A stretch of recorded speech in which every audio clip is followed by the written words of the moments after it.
මේ settings එක හදන්න නැතුව නම් ඔයාගේ laptop එක වෙන කාටවත් use කරන්න දෙන්න එපා. මේ settings එකෙන් ඔයාලට පුළුවන් වෙන කෙනෙක්ට ඔයාලා app එකක් දුන්නාම එයා මේ lap එකේ මොනවද කරේ මොනවද බැලුවේ ඒ වගේ මොනවද delete කරේ මොන account එකකට access කරේ කියලා ඔයාලට ඉක්මනින් බලා ගන්න පුළුවන් screenshot වලින්.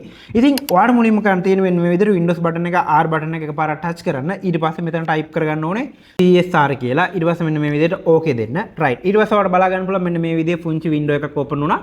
මෙතන මේ start record කියන icon එක පාරට touch කරලා මෙන්න මේ විදිහට මේ bar එක මෙන්න මේ විදිහට යටට කරන්න. right. දැන් ඔයාලට පුළුවන් වෙන කෙනෙකුට lap එක use කරන්න දෙන්න. එහෙම නැත්නම් ඔයාගේ යාළුවට උනත් lap එක use කරන්න දෙන්න පුළුවන්. right. example එකක් විදිහට මම මෙන්න මේ විදිහට මගේ folders ටිකක් open කරගන්නවා. ඒ වගේම මම මෙන්න මේ විදිහට මගේ web browser එකකුත් open කරලා browsing කරනවා. ඔයාලට බලා ගන්න පුළුවන් මෙන්න මේ විදිහට මම මෙන්න මේ site එකට යනවා. ඉතින් මෙන්න මේ විදිහට මම පුංචි වැඩ ටිකක් මගේ ලැප් එක යූස් කරලා කරා. right. දැන් මම මෙන්න මේ විදිහට මේවා ටික ක්ලෝස් කරනවා. ක්ලෝස් කරලා මෙන්න මේ විදිහට මේ රෙකෝඩින් දාපු ඇප් එක මෙන්න මේ විදිහට ස්ටොප් කරගන්නවා. right. ඔයාලට බලා ගන්න පුළුවන් මෙන්න මේ විදිහට ටික වෙලා process වෙලා ඔයාලට බලා ගන්න පුළුවන් මෙන්න මේ ලැප් එක යූස් කළා මම දැනට කරපු දේවල් මෙන්න මේ විදිහට ස්ක්‍රීන්ෂොට් එකක් විදිහට පීවරෙන් පීවර ටයිම් එකත් එක්කම ඩේට් එකත් එක්කම මෙන්න මේ විදිහට ඔයාලට බලා ගන්න පුළුවන්. ඉතින් මෙන්න මේ විදිහට try කරලා ඔයාගේ හොර වැඩ කරන යාළුවෝ ටිකත් අල්ල ගන්න පුළුවන්. ඉතින් මෙන්න මේ වගේ තවත් වීඩියෝස් වලට බලන්න ඕන මගේ social media ටිකත් follow කරලා තියාගන්න අමතක කරන්න එපා.